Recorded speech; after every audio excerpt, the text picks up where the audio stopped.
आदरणीय अभिभावकों और प्यारे विद्यार्थियों, आप सभी को जेटीसी इंस्टीट्यूट की तरफ से सादर अभिनंदन। प्यारे दोस्तों, कोरोना रूपी महामारी ने हम सभी को हिला के रख दिया है, जिससे शिक्षा का क्षेत्र तो बहुत अधिक प्रभावित हुआ है। कोरोना ने तो शिक्षा रूपी क्षेत्र को बदल के ही रख दिया है। कोरोना ने यहाँ तक कि शिक्षा के संपूर्ण जगत को हिला के रख दिया है। जहां तक मुझे लगता है कि आने वाले समय में यह शिक्षा का जो बदला हुआ स्वरूप, जो ऑनलाइन एक प्लेटफॉर्म के रूप में आ रहा है, वो बढ़ता ही जाएगा। इसको ध्यान में रखते हुए जेटीसी इंस्टीट्यूट ने यूट्यूब कोर्स आप सभी विद्यार्थियों के लिए उपलब्ध करवाने की पूरी कोशिश की है, और वो भी बिल्कुल फ्री। ये जो वीडियोज हम लोगों ने आप लोगों के लिए बनाए हैं, उसमें एक काल्पनिक कक्ष पर आधारित वीडियो है जो पूर्णतः एनिमेटेड वीडियो है। इसमें गुरु तथा शिष्य के बीच में जो वार्ता हुई है, उस वार्ता में छात्रों के लिए गुणवत्तापूर्ण शिक्षा का माहौल उपलब्ध करवाने की पूरी कोशिश की गई है। मैं आप लोगों से ये निवेदन करता हूं कि हमारे ये YouTube के वीडियो आप देखें, उसको लाइक करें, शेयर करें और अपने जो भी फ्रेंड्स वगैरह हैं उनको बताएं, ताकि वो ज्यादा से ज्यादा इसका फायदा हो।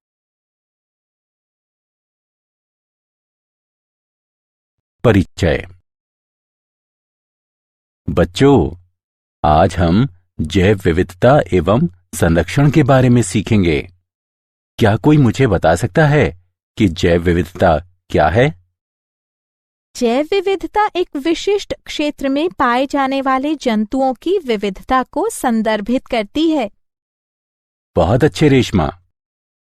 सर, हम जैव विविधता का संरक्षण कैसे करते हैं? हम राष्ट्रीय उद्यानों, वन्य जीव अभयारण्य आदि की सहायता से जैव विविधता का संरक्षण कर सकते हैं। इस पाठ में आप जैव विविधता तथा इसके संरक्षण के बारे में सीखेंगे। उद्देश्य। इस पाठ के अंत में आप निम्न करने में सक्षम हो जाएंगे: जैव विविधता एवं इसके स्तर को बताना, जैव विविधता के प्रतिरूपों का वर्णन करना, जैव विविधता के महत्व का वर्णन करना, जैव विविधता की क्षति की व्याख्या करना, जैव विविधता संरक्षण का वर्णन करना।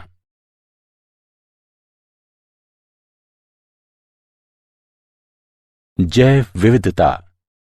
जैव विविधता को दिए गए समय में दिए गए स्थान पर विभिन्न प्रकार के जीवों की विस्तृत श्रृंखला के अस्तित्व के रूप में परिभाषित किया गया है।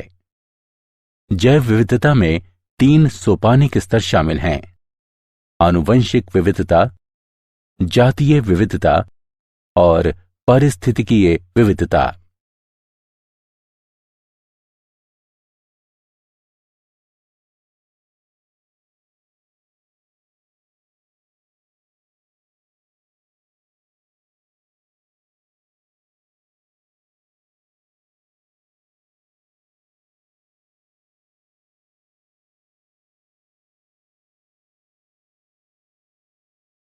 जैव विविधता के स्तर। आनुवंशिक विविधता। एक जाति के भीतर मौजूद आनुवंशिक भिन्नता आनुवंशिक विविधता कहलाती है। आनुवंशिक भिन्नता अलील में, पूरे जीन में या गुणसूत्रीय संरचना में हो सकती है। जातीय विविधता। जातीय विविधता के 2 महत्वपूर्ण मापदंड हैं: जाति प्रचुरता। इसे प्रति इकाई क्षेत्र जातियों की संख्या के रूप में परिभाषित किया जाता है। जाति संतुलितता। ये सापेक्ष प्रचुरता को संदर्भित करती है, जिसके साथ प्रत्येक जाति को एक क्षेत्र में दर्शाया जाता है। पारिस्थितिकीय विविधता। पृथ्वी पर पाए जाने वाले विशिष्ट जैविक समुदायों की विविधता पारिस्थितिकीय विविधता कहलाती है। पृथ्वी तथा भारत में कितनी जातियां यानी स्पीशीज हैं? International union for conservation of nature के अनुसार पादप तथा जंतु प्रजातियों की कुल संख्या 1.5 मिलियन से अधिक हैं। जीविका, स्वास्थ्य, कल्याण तथा मनोरंजन हेतु मनुष्यों के लिए जैव विविधता बहुत महत्वपूर्ण है। उदाहरण के लिए, मानवता अपना सभी कुछ भोजन, चिकित्सा और औद्योगिक उत्पाद जैव विविधता के घटकों से प्राप्त करती है। वैश्विक जैव विविधता का प्रतिनिधित्व।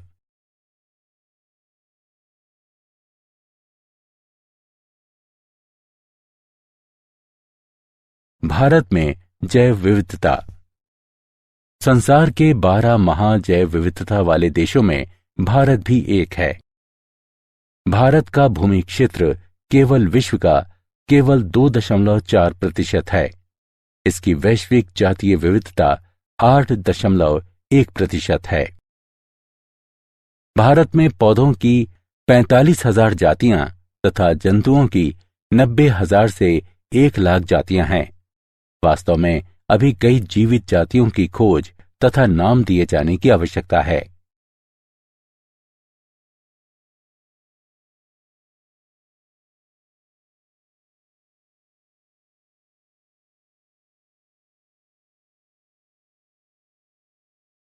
जैव विविधता के प्रतिरूप। अक्षांशीय प्रवणता। जैव विविधता पृथ्वी पर एक समान नहीं है। ये अक्षांश या ऊंचाई में परिवर्तन के साथ साथ बदलती है। जब हम उच्च अक्षांश से निम्न अक्षांश की तरफ बढ़ते हैं तो जैव विविधता बढ़ती है। शीतोष्ण क्षेत्र में पौधों के लिए लघु वर्धन काल के साथ साथ कठोर जलवायु होती है। दूसरी तरफ उष्ण कटिबंधीय क्षेत्र में वृद्धि के लिए वर्ष भर अनुकूल परिस्थितियां बनी रहती हैं। अनुकूल पर्यावरण दशाएं जाति उद्भवन के पक्ष में होती हैं तथा अनेक जातियों के अस्तित्व एवं वृद्धि को संभव बनाती हैं। अतः उष्ण कटिबंधीय क्षेत्र में जैव विविधता अधिक होती है। उदाहरण के लिए, उष्ण कटिबंधीय वर्षा वनों में संवहनी पौधों की जातियों की माध्य संख्या प्रति 0.1 हेक्टेयर नमूना क्षेत्र में 118 से 236 तक होती है, जबकि ये शीतोष्ण क्षेत्रों में केवल 21 से 28 जातियों की सीमा में होती हैं। विविधता तथा अक्षांश के बीच इस प्रकार का सहसंबंध अनेक वर्गकीय समूहों के लिए भी पाया जाता है, जैसे कि चींटी, तितली, शलभ और पक्षी आदि। जातीय क्षेत्र संबंध। पर्वत पर जातीय विविधता निम्न से उच्च ऊंचाई तक घटती है। ऊंचाई में 1000 मीटर की वृद्धि के साथ तापमान लगभग 6.5 डिग्री सेल्सियस तक नीचे चला जाता है। अधिकतम ऊंचाई पर तापमान में कमी और अत्यधिक मौसमी परिवर्तनशीलता दो मुख्य कारक हैं जो विविधता को कम करते हैं। जातीय विविधता की अक्षांशी तथा ऊंचाई प्रवणताएं दो प्रमुख प्रवणताएं हैं। हालांकि कुछ क्षेत्रीय तथा वर्ग को संबंधित अपवाद हैं। एक ही समय पर अधिक जटिल तथा विषम भौतिक पर्यावरण क्षेत्र में अधिक जटिल तथा विविध वनस्पति एवं जंतुओं का साथ देता है। जाति प्रचुरता तथा क्षेत्र जिसमें व्यापक भिन्नताएं एक लघु गणक पैमाने पर उपस्थित होती हैं, उनके बीच संबंध एक सीधी रेखा दर्शाता है, जिसे कि नीचे दिया गया है। log s बराबर log c जमा z log a। यहां z रेखा का ढलान है और c y अंतःखंड है।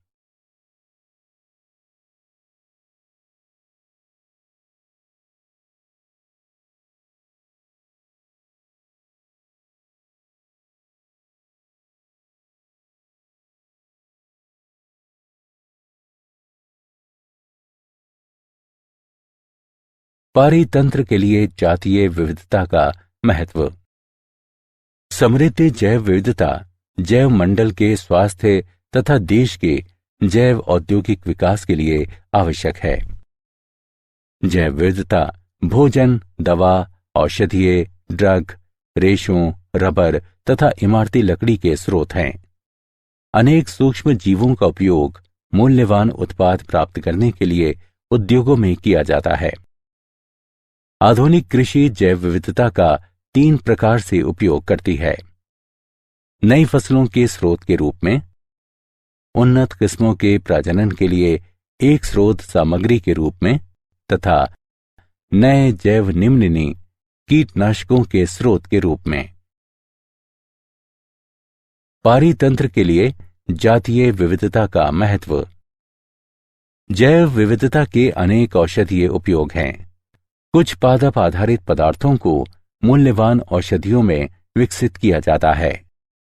मॉर्फिन, जिसका उपयोग दर्द निवारक के रूप में किया जाता है, पेपेवर सोमनिफेरम से प्राप्त की जाती है। क्विनीन, जिसका उपयोग मलेरिया के उपचार में किया जाता है, सिनकोना लेडगेरियाना से प्राप्त की जाती है। जैव विविधता का अत्यधिक सौंदर्यपरक महत्व भी है। पर्यावरणीय पर्यटन, पक्षियों को निहारना, वन्यजीव, जानवरों को पालना, बागवानी करना आदि जैव विविधता के सौंदर्यपरक पुरस्कारों के कुछ उदाहरण हैं। जैव विविधता की क्षति। मानव क्रियाकलाप जैव विविधता के लिए बड़े खतरे हैं। जातियों के विलोपन तथा परिणाम स्वरूप जैव विविधता की क्षति को बढ़ावा देने वाले महत्वपूर्ण कारक हैं: आवासीय क्षति तथा विखंडन, अतिदोहन, विदेशी जातियों का आक्रमण तथा सहविलुप्तता। आवासीय क्षति तथा विखंडन। आवासीय क्षति जैव विविधता का प्राथमिक खतरा है। प्राकृतिक वास, जो प्राकृतिक वनस्पति तथा जंतुओं की रक्षा करते हैं, मानव बस्तियों, बांधों, जलाशयों, फसल भूमि तथा चारागाहों में परिवर्तित होते जा रहे हैं। वनोन्मूलन के कारण जंतु आश्रय तथा भोजन से वंचित होते जा रहे हैं। इससे अनेक जातियों की समष्टि घटती जा रही है। वनोन्मूलन के कारण कुछ वन्यजीवों की जनन क्षमता में गिरावट भी आई है, क्योंकि उनकी स्वच्छंद गतिविधि का क्षेत्र घट गया है।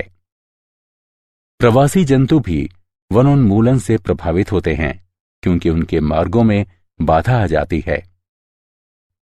आवास खंडन एक पारिस्थितिकीय प्रक्रिया है, जिसमें आवास का एक बड़ा टुकड़ा आवास के छोटे छोटे खंडों में विभक्त कर दिया जाता है। प्रायः इस प्रक्रिया का कारण मानव क्रियाकलाप हैं। अतिदोहन। जातियों का अतिदोहन आनुवंशिक विविधता की क्षति तथा पारस्परिक प्रभाव वाली जातियों की व्यष्टि तथा समूह दोनों की जातीय प्रचुरता में क्षति का कारण है। अतिदोहन में अत्यधिक मछलियों का शिकार करना तथा अधिक फसल काटना शामिल हो सकते हैं। 20वीं सदी में अप्रतिबंधित व्हेल मछली का शिकार अतिदोहन का एक उदाहरण है, और व्हेल मछली का शिकार करने वाले उद्योगों ने व्हेल मछली की अनेक जातियों को अत्यंत निम्न समष्टि आकार तक पहुंचा दिया। मनुष्यों ने समुद्री मछलियों का शिकार किया। समुद्रों के प्रचुर संसाधनों के कारण यह कभी नहीं लगता था कि समस्या उत्पन्न होगी। बढ़ती मानव समष्टि के कारण भोजन के स्रोत के रूप में समुद्र की मांग बढ़ी है। विदेशी जातियों का आक्रमण। बाहरी जातियां जिन्हें उस स्थान पर लाया जाता है जहां वे पहले नहीं रहती थीं, आक्रामक जातियां कहलाती हैं। आक्रामक जातियां प्रकृति का संतुलन बिगाड़ देती हैं। लंबे समय तक आबादित रूप से रहने के बाद बाहरी जातियों के साथ प्रतिस्पर्धा करने में असमर्थ स्थानिक यानी देशज जातियां प्रायः बाहर निकाल दी जाती हैं या मार दी जाती हैं। अनेक मछलियों की जातियां जैसे कि ब्लू गिल सनफिश और स्मॉल माउथ बॉस, इन दोनों को पूरे पश्चिमोत्तर अमेरिका में व्यापक रूप से लाया गया था, जहां वे उभयचर समष्टियों के लिए गंभीर खतरा पैदा कर रही हैं।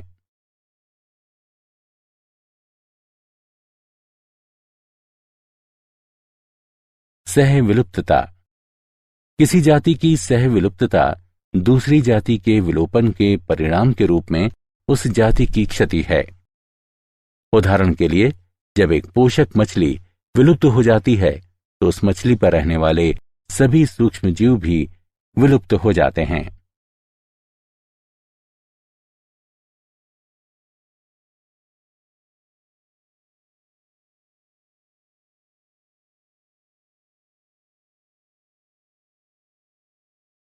जैव विविधता संरक्षण।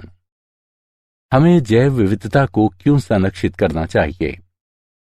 जैव विविधता जल चक्र का स्थिरीकरण, मृदा उर्वरता का रखरखाव, फसलों एवं अन्य वनस्पतियों का परागण तथा पर निषेचन, मृदा अपरदन के विरुद्ध सुरक्षा और भोजन उत्पन्न करने वाले एवं अन्य परितंत्रों की स्थिरता सहित पारिस्थितिकीय प्रक्रियाओं को बनाए रखने में महत्वपूर्ण भूमिका निभाती है।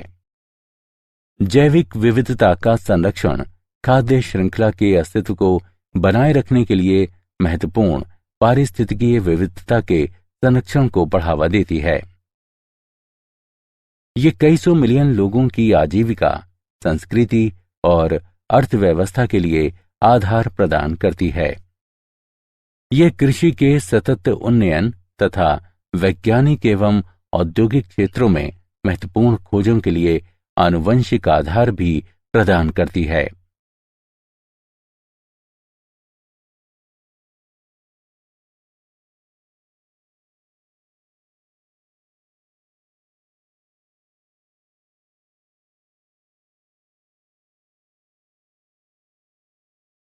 जैव विविधता को हम कैसे संरक्षित करें?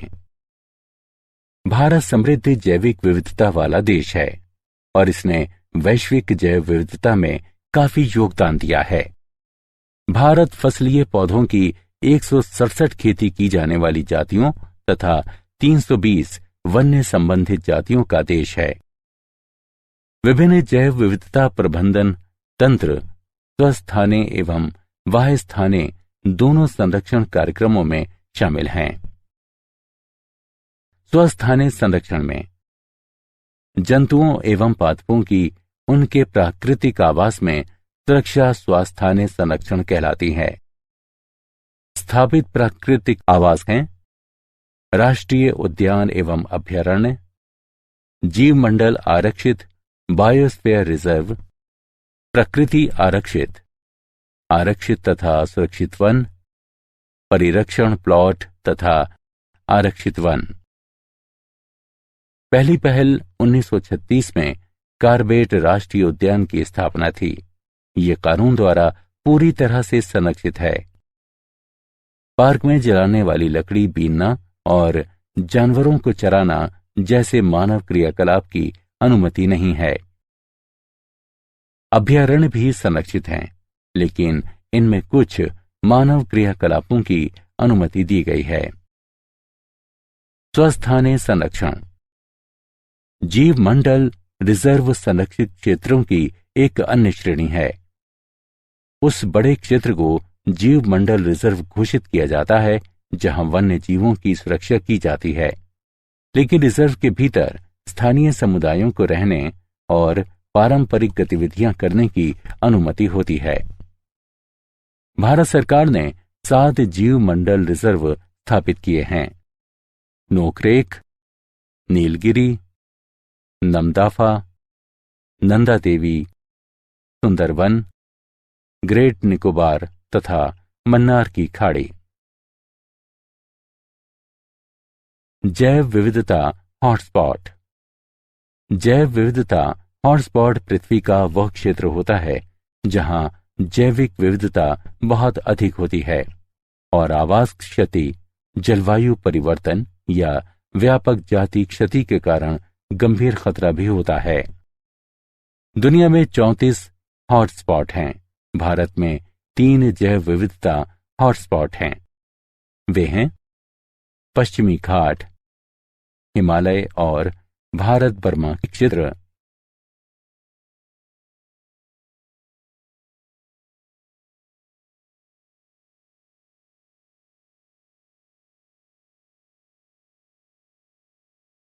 वाह्यस्थाने संरक्षण। पादप एवं जंतुओं के वाह्यस्थाने संरक्षण में उनके प्राकृतिक आवास से अलग एक विशेष स्थान पर उनकी सुरक्षा करना शामिल है। उदाहरण के लिए जंतु उद्यान, वनस्पति उद्यान। फसलों, जंतुओं, पक्षियों एवं मछली प्रजातियों के सभी आनुवंशिक पदार्थों को national bureau of plant genetic resources नई दिल्ली तथा national bureau of animal genetic resources आदि के द्वारा संग्रहित एवं संरक्षित किया जाता है।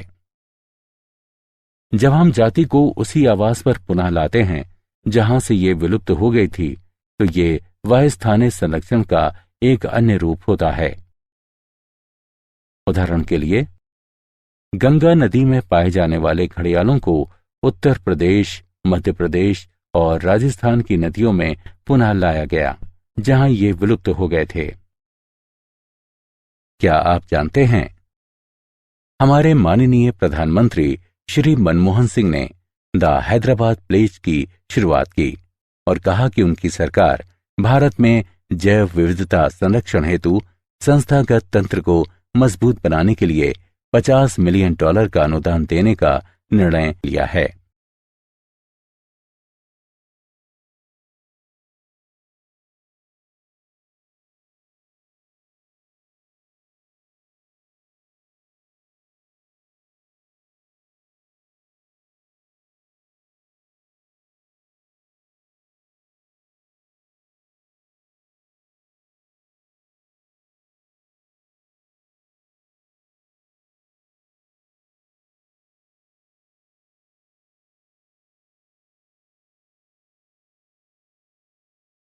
सारांश। आइए हमने जो कुछ सीखा है उसे संक्षेप में दोहराएं। जैव विविधता को दिए गए समय में दिए गए स्थान पर विभिन्न प्रकार के जीवों की विस्तृत श्रृंखला के अस्तित्व के रूप में परिभाषित किया गया है। जब हम उच्च अक्षांश से निम्न अक्षांश की तरफ बढ़ते हैं तो जैव विविधता बढ़ती है। पर्वत पर जातीय विविधता निम्न से उच्च ऊंचाई तक घटती है। जैव विविधता जैव मंडल के स्वास्थ्य के लिए महत्वपूर्ण है क्योंकि ये भोजन स्रोत के रूप में कार्य करती है और इसका अत्यंत सौंदर्यपरक महत्व भी है। मानव क्रियाकलाप जैव विविधता के प्रमुख खतरे हैं। इसमें आवास क्षति तथा खंडन, अतिदोहन, विदेशी आक्रमण जातियां, सह विलुप्तता शामिल हैं।